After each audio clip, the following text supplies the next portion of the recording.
You're funny. Okay, so now it's going to come up on two things.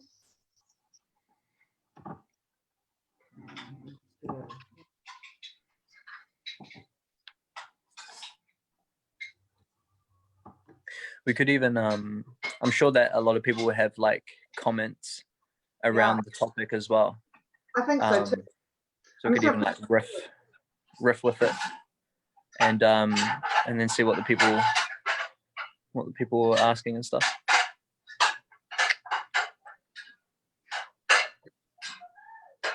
Don't worry about it. You can hear me? I can hear that. Hear me good? Yeah. Okay. We're live now, eh? We're live on Facebook. We're live on should be live on page. Cool. You guys are going to check out if we're live. And let's have a look. Are we live? Do you have your Facebook with you? What's that? Do I have Facebook with me? Oh, we're live. So now I can see everybody's questions and comments, and we're going to be able to answer you on live time as well. So, yeah, which will be good because then, so we are super excited to come to you Saturday afternoon, friggin' boom, because what else do we do when we're in lockdown, eh, Joe? That's the one. We could be working out, which we might do later. Yes. I still haven't got my workout in. It's been on my mind. Yeah, I've just been driving 2.5 hours, nearly 3. So, you know, I'm here, I'm fresh, I'm ready to roll with the diet. Yeah. So what's the first question? Good question.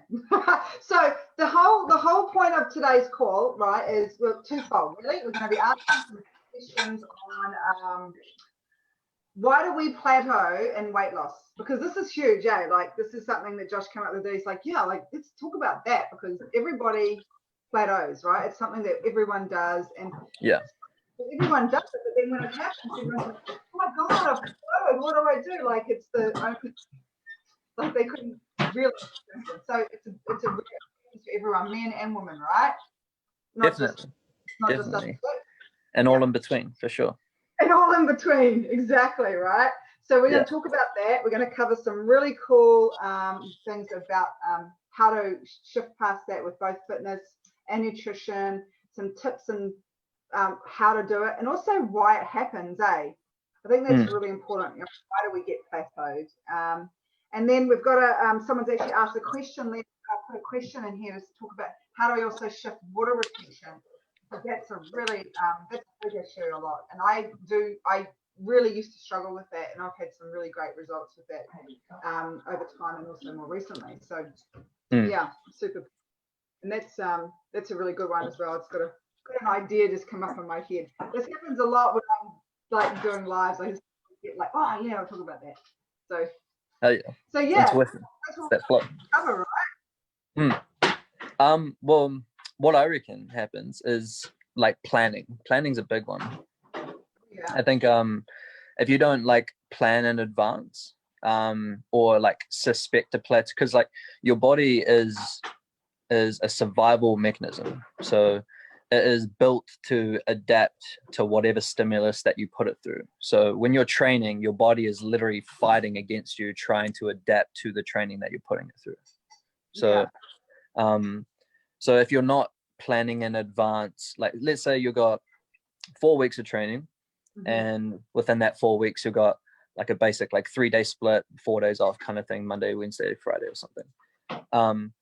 By the time that like first month ends, your body's probably, I mean, for the most part, is going to adapt to it. Like, it doesn't take very long. Like a month in the grand scheme of things is not long. It might even adapt even quicker if you're, you know, genetically gifted, and if your sleep's on point, nutrition will get to all those kind of other aspects that can help with, you know, stopping those plateaus or not even reaching a plateau at all.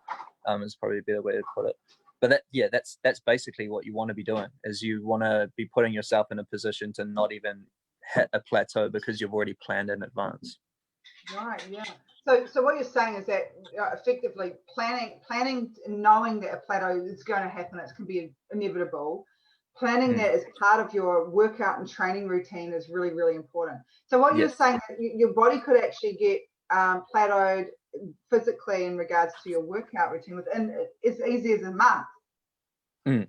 Yeah. Right. Yeah. I mean, for me, like I know when I go back to like a particular training style that I've been doing for a long time, my body will adapt to it real quick, like within like a week. Muscle memory. Yeah, exactly. So yeah, if you're someone who has been training for a long time, and let's say that you switched up your training style for like, I don't know, 6 months or so, just trying to work on more like, I don't know, explosive movements, and working with like calisthenics, like your own body weight and stuff. And then you go back to like your old ways of, you know, in my case, lifting heavy weights, short reps, you know, and mostly like long rest periods and stuff, like strength styles. Then your body will just be like, oh shit, like we already know how to do this. Like we've adapted to this for the last 5 years kind of thing. So it just like, muscle memory kicks in, and then, you know, you bounce back pretty easily with it. But that's why I reckon, like when you plan in advance, you have to, well, for what I do, what works for me is like, I kind of like do like a block of training, which might look like something like 6 to 8 weeks. And then I'll do like a 2-week period in between my next block of 8 weeks. And that's kind of going back, not necessarily back to what I used to do, but I'll still stimulate those same muscle fibers in the way that I used to train. That way I'm still getting the benefits of those two. If that makes sense. So just to recap, because that's really, really good information actually. So for those who are just joining us, so what you're saying, like from physically, we're talking about, you know, workouts, like, you know, plateauing and workout, right? That you got to plan for the workout. And what you're saying is that if you're changing your, let's say doing weight training, right? And then your body can really just use the weight training. So it's actually not really developing anymore. It's actually plateaued at what you're doing. You need to go and do a different type of training and then maybe go back to that. Is that what you're saying? Yeah, like that's a way of, like, there's obviously so many different ways that you can not reach a plateau and carry on improving. There's so many different ways that you can do it. And the reason why that there are so many different ways is because there's so many different like body types. There's so many people who have figured out ways that work for them that they've shared, you know. And so a lot of it is trial and error. A lot of it is beginning to like learn about like what does your body actually like paying attention to how it feels within those workouts, and also, you know, in between those workouts too, which is even probably something you should be even more aware of. But yeah, I think a big one is planning in advance. Planning in advance, it's really, really good. And I mean, so if someone obviously didn't know how to plan their workouts, we obviously can help them with that, because the other part of is to let you guys know about what's happening with our new brand coming out, which is You Thrive. And the first part of that is like nutrition, and there's a whole exercise component as well, and that's a really big thing that Josh is like, obviously, legend. He's my legend on, and it's really good. He used to be my PT, right? So obviously, right, I know, but you know, and so, but it's exactly that. Like, so talking about that, like fitness wise for me, like doing bodybuilding, like it's really kind of like structured training. It's not like there's no HIIT training or anything of that style in it when I'm training. And so, but I never got plateau. Well, few times I did, but I had to increase my different cardio levels and things like that to shift through any sort of like stabilization of weight, because you have to drop and gain at the same time. So you couldn't afford to have any plateaus of weight loss. So when I was doing that, and then I stopped doing a lot of heavy weight training, and then I noticed that I plateaued. And then I thought, okay, I've got to go back to doing heavy weight training with short intervals. So like HIIT training with weights at, you know, like, so medium to heavy weight.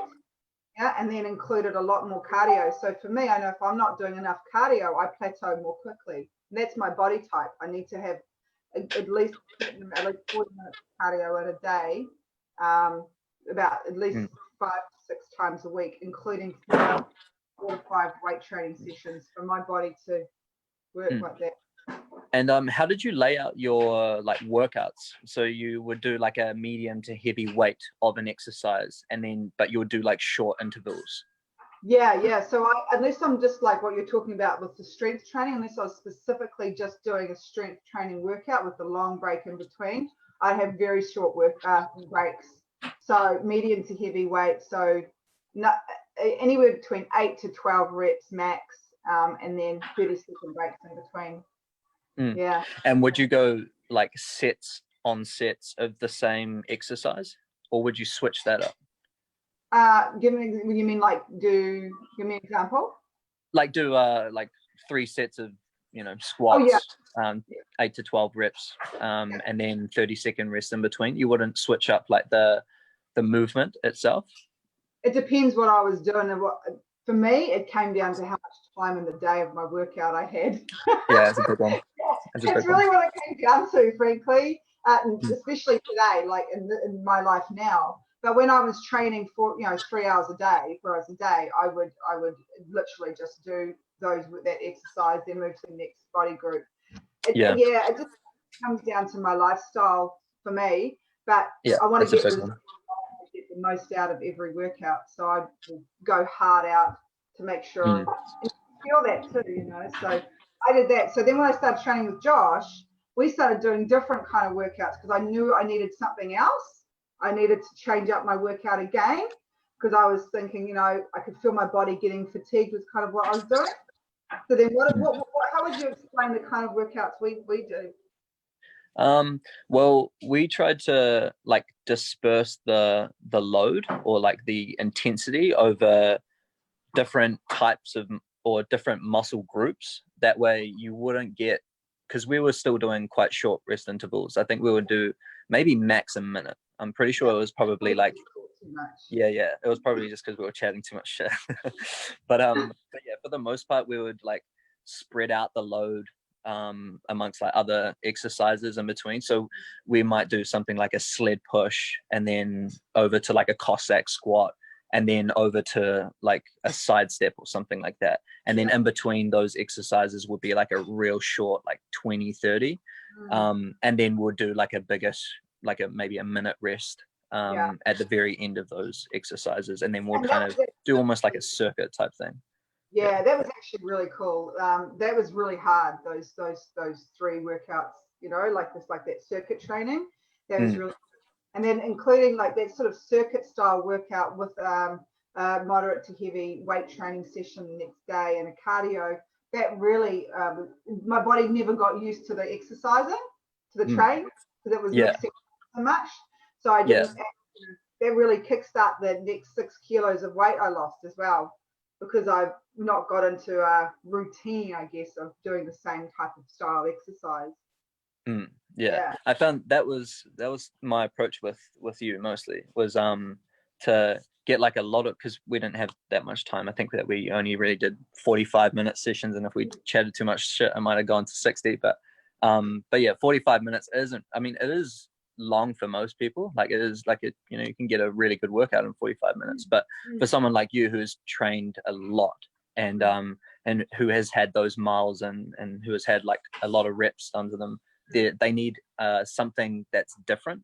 Like they need a different kind of stimulus that their body can adapt to. Otherwise they're just doing more of the same thing that they've been doing for the longest.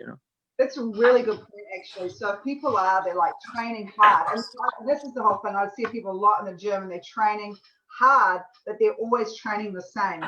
Yeah. And they're like, I'm not getting results. A, usually their nutrition is on point, but B, their body's like, well. Honestly, I cannot tell you how many people came up to me when I was at Fraser Cove and came up to me and was just like, hey bro, like I've been doing the same shit for ages. And I haven't, like, I've been like going intense, and I see them like, they're working hard, like, but then they're like, I'm not getting any results. And I'm like, you just answered your first question when you came up to me. Exactly. And I'm like, like it I guess they don't really, you don't really kind of like take that into consideration if you train intuitively. Like if you kind of go into the gym, you don't really have much of a plan, but you know what exercises do what, and you kind of just go with the flow that way. But that's why I recommend like planning. You have to plan. Exactly. I think you're right on the point here. So if you guys if you're struggling with you know, your workouts and so forth like that, in regards of, you know, you're plateaued, there's lots of stuff we're going to talk about as we go into this, but that is really, really important. Get someone who can plan with you your workouts. Like, I love the way you talked about you did blocks, you know, 8-week blocks, and then a 2-week you did something different. And actually, you know, look at what I did. That's actually probably what have been doing since January. You know, like, so probably training similarly, like I do stepper when I'm at the gym, and use cross trainer. So and a lot of people talk about not doing cardio. Look, you know, I don't know if there's a yes or a no, but I believe cardio is really important. And it's just in how you utilize what type of cardio you do. If it's just kind of, because you can see a marathon runner, often marathon runners hold a lot of body fat. A lot of them are actually got quite a lot of high body fat reading, because there's no like their bodies are just used to, they need that energy to maintain what they're doing. But then also a lot of them are really skinny, but you know that. But then, you know, like, so if you're doing different types of cardio, that can really change that for you as well. Like stepper, cross trainer, uphill on the treadmill, things like that, Yeah, I don't think it matters too much on like what, I mean, obviously, like if you've got like sports specific training, like if you're a marathon runner, you're obviously going to be training to bike, to swim, to run. However, if you're someone who doesn't really have like, you know, like a marathon runner's kind of goals, I don't think it matters too much on what kind of cardio you do. Obviously, like taking out all the people that have like particular injuries that, you know, they can't get their hand or their shoulder over because they have impingement or something when they're swimming. So obviously I wouldn't get someone like that to swim. But for the most part, it doesn't matter too much about what kind of cardio you do. But I think, yeah, like you said, it is only beneficial for most people. You know, like if you're lifting weights and you're finding that, like I got to the stage where I was pretty heavy a couple of years ago. I was like 100 kilos, and it was like the heaviest I've ever been. And I was strong as hell, but I couldn't go for long. Like I would gas out super, super quick, and I wasn't doing any cardio. As soon as you add in like a little bit of cardio for like 3 or 4 months, then your heart grows in strength, but also in the ability to pump more oxygen around your body. And with oxygen, your muscles can work better in a sense, you know. So like that's only improved like the lifting side of things, my actual sports specific style of training, and what I'm wanting to actually improve on, where cardio was just kind of like a side thing. Like it wasn't something that I even took notice of. But then when that started happening, so learn from that mistake for sure. That one was a big one, because I reckon that held me back like a good maybe 6 months, maybe a little less than 6 months, but yeah, that held me back from a lot of gains that I could have made in that time. It's really interesting because people don't realize that oxygen in the blood is really important, and so that helps. Obviously, also does help with weight loss too. Because and what's really interesting too is that people go, "Oh, I've done my HIIT class, or I've done this workout," and they often overestimate the amount of calories they've actually burnt. So sometimes they're like, oh, I've burnt heaps of calories, I've just done my F45 class or whatever it is. But then they underestimate how many calories they're eating. So they go, oh, I've burnt 1,000 calories, cool. But if you're eating 1,500 or 1,800 calories and you don't realize that you're eating that, you're still over consuming for the goals that you might have. And so that's something that's really important too, is like, and I find with strength training, we can burn more calories as well if we combine that with cardiovascular afterwards. So the muscles are burning more quickly. And then if you're stagnant, someone's doing just weight training, or if they get stagnant, they could maybe change it up and add some HIIT training, or vice versa. If they're doing HIIT training, they could then change it up and add in some strength workouts. Yeah. I mean, I don't think it matters. Like, still, like if you're wanting to build muscle, like you still have those like the building muscle principles in place. Like still have those in place when you are training and for your main goals, because that's what you should be doing. But mixing it up from time to time with like a 2-week block or something, or even maybe something prior to it, maybe like having I don't know, what I'm doing is like the Wim Hof breathing technique prior, which is like trying to fill as much oxygen around my blood as I can. And that's like a new, even though that's going to improve like my cardio when I am doing like, sparring and workouts with martial arts and stuff, that's going to improve my longer duration for when I'm training. But it's also going to put a lot more stress on my respiratory system as well, because I am filling up my body with a lot more oxygen than it's used to handling. So even just doing that, I notice like there is benefit to it, but there's also that adaptation that my body still has to happen in order to actually get the gains from it, And I'm going to be probably mixing that up with, I don't know, maybe a different breathing technique afterwards, or it can be anything. It doesn't even have to be training. It can be like breathing. It could be maybe like a manipulation in your diet, or it could be anything. Like there's so many variables that you can use in order to break through a plateau or spice up your routine. Fantastic. I like that. I'm going to go back to that analogy, spice it up in a minute. But because with You Thrive, with our new program coming out, we're also going to be talking about and giving and teaching guys about just what Josh has been talking about like that plateau stuff, and the breathing, and help you actually get the results you're looking for, and I guess help to plan for not plateauing.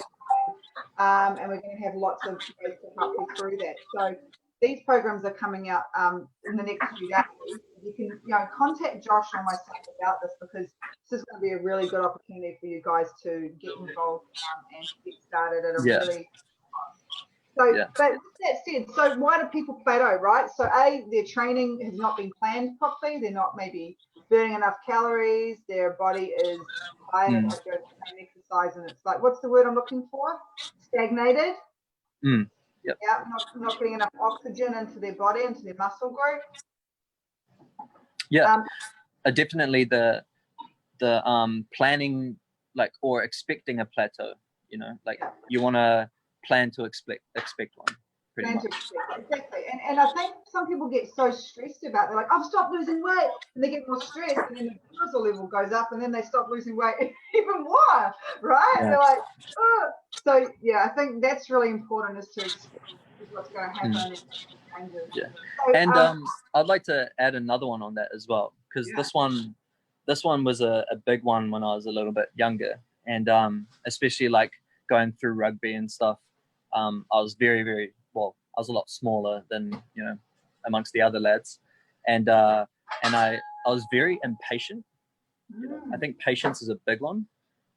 It takes time. It takes time to learn about your body. It takes time to understand like what kind of variables that your body likes to switch things up. So it's a lot of patience. It's a lot of time, and then you'll find that as long as you like plan and you know what you're doing, then you should be okay. You should be all right. And I'll help that as well.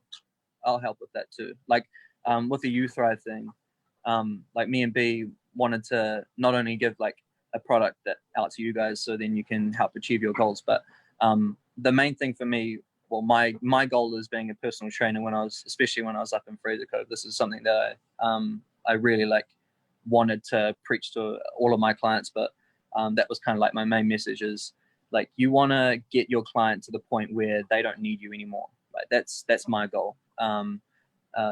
So if I can do that with the You Thrive thing, that would be awesome. And that's how I've kind of structured the program. So we've got like 3 major blocks that we'll go through, but at the end I'll give like tools that you can use in order to make sure that you are progressing even after the whole thing is ended. So that's one of my main goals. And we've got to have yeah, the first phase is going to be released this week, and we've got like a special closed YouTube channel for clients of Utrife bodies, and they're going to be able to access all this content. We're going to be obviously also adding on over time. So you're going to get more added value as time goes on as well. And so, but we do have special prices coming up for this month of May. But no, it's really cool. So I think that is absolutely important. So then the other part of it, of course, is eating, right? Flat eating, because this is huge. And like a lot of people, they go, oh, but I'm eating really good. And what they don't realize though is that sometimes we're overeating calories, or we're eating certain foods that our body actually can't burn well. Like just an example, like peas and corn and things like that. When we're on like a physical transformation, some of those things are not helpful. And so like understanding what foods to eat and when to have those can be really, really important, and not eating enough protein, or when to eat the carbohydrates and things like that. So I find that, you know, like sometimes when we people cut out carbs altogether, that's actually a really, it actually has the opposite effect as well. So, you know, understanding how to use carbs, and especially if you are plateauing, to help your body move through that. Because like as a woman, it's real obviously right there, you know, like we utilize carbohydrates like differently throughout our cycle as well. So like sometimes we really need them more before, you know, periods than during or after. So we can actually burn and utilize our own body metabolism really effectively by understanding when to eat more carbohydrates and less carbohydrates to actually burn more calories. Sure. So, what would you do before your cycle? Like, would you slowly ramp up your carbs, and then would you kind of cut them all out and replace it for protein or fat, or would you just keep them minimal throughout your cycle and then afterwards go back to normal? Like, yeah. So I usually, and it's starting to happen more, or like just naturally rather than me necessarily planning it. So usually before, I usually start increasing my carbs. So I'll be wanting to have more rice, or maybe a bit of pasta, or, you know, things like that, and kumara. So I'll usually have about a week and a half before more of those type of carbohydrates, because I also feel like I need more sugar, and I don't want to eat sugar. And because I don't really have like sweet stuff, I don't eat chicken and stuff like that. But that gives me enough that I actually don't crave all the sweet, because it's got natural sugars in the carbs. So I might have extra rice, or extra you know, kumara or pumpkin or quinoa and things like that. And then during, I almost have like pretty much go back to just sort of eating normal. And then after, I drop the carbs back down. But I always have high protein, so I'm always hitting my protein. And for me, I eat around 120 grams of protein a day, which is quite a lot. You know, and so when I'm bodybuilding, it's around 170 grams of protein. So that's why I always use my nutritional meal shakes and my rebuild, so I'm not overeating calories. Yeah. So what happens like your metabolism starts to ramp up as you're going through your cycle? Like, definitely. What happens there, like hormonally? Do you know? Well, I think every woman's different. Like, you know, because your hormones are changing, right? You've got blood everywhere. You know, like you usually are feeling quite, you know, quite you can be easily irritated. You know, like your body is in a state of shift, of change. So you actually can burn a lot more calories before and during a period than you could do in other areas of the month. So you can utilize that to actually lose weight, you know, like to shift. True. That makes a lot more sense. So like as you're leading up to your period, like your hormones are starting to heighten, like your fight hormones, because your fight or flight hormones, like they're starting to ramp up. So yeah, I haven't investigated which ones, but you do definitely, you become a lot more heightened. Yeah. Definitely. And then that causes like the body to kind of chew up a lot more energy to kind of go through the cycle. And then during the cycle, it's kind of, so what would, what would like something be that your protocol as you're going through like your cycle? So leading up to it, you're ramping up your carbohydrates because your body can utilize that energy and store it as not fat, but as something that your body could use easily. And then what's that? That's the key, because a lot of people, they start eating the rubbish food before the cycle and they overeat during periods, and so then they feel like more bloated and they put on weight.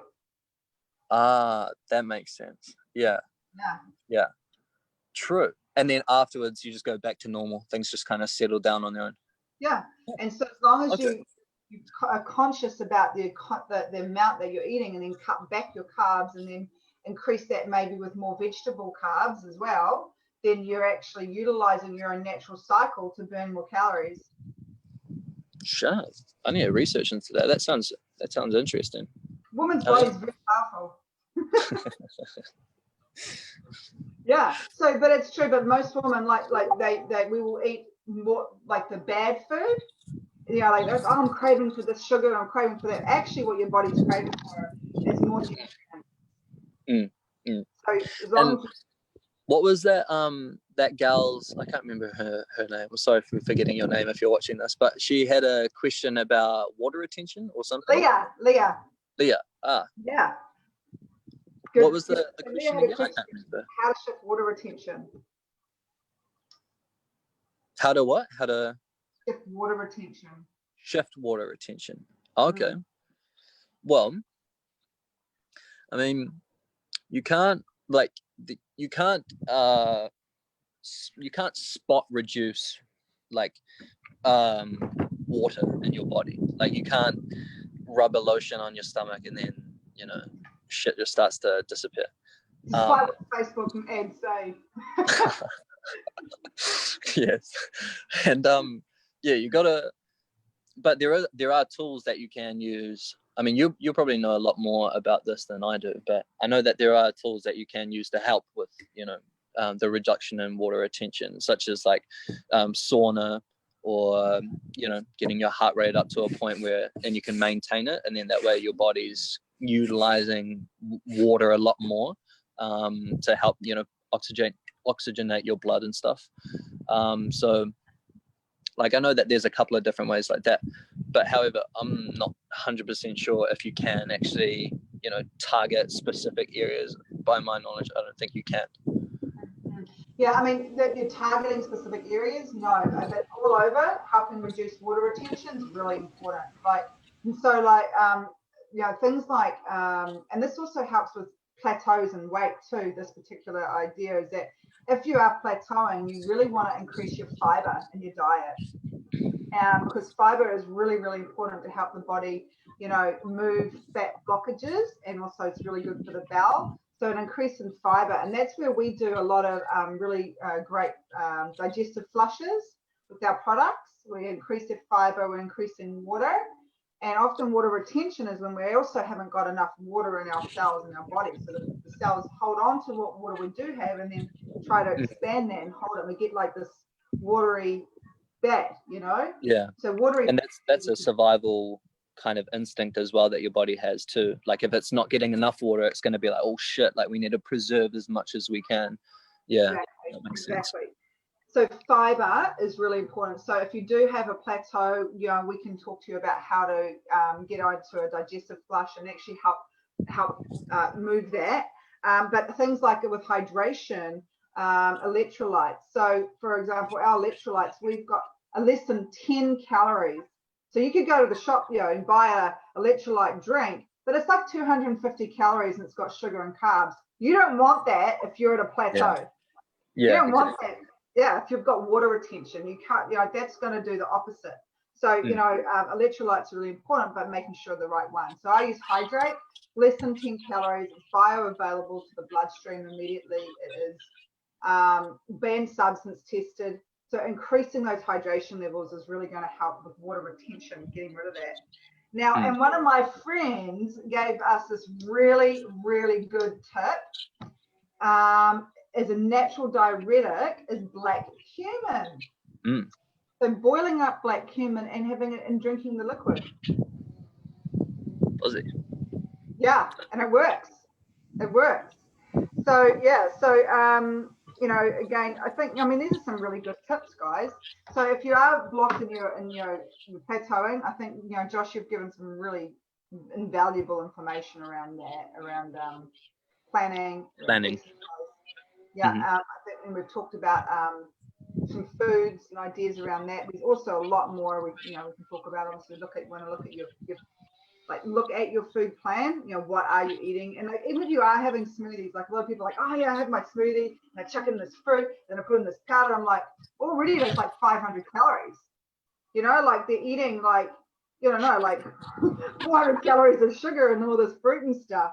So, and it's actually really interesting. Like our nutritional meal shake has only like half an apple, the sugar in half an apple, right, is the amount of sugar in our nutritional meal shake, which is so good, right? So we've got such low amount of sugar, as it's the same as about half the size of an apple, right? Whereas most shakes and proteins and different things like that, they have way too much sugar and they've got wrong sugar carb balance.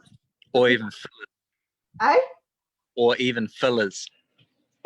Totally. So people are like, well, why am I plateauing? Why am I getting water retention?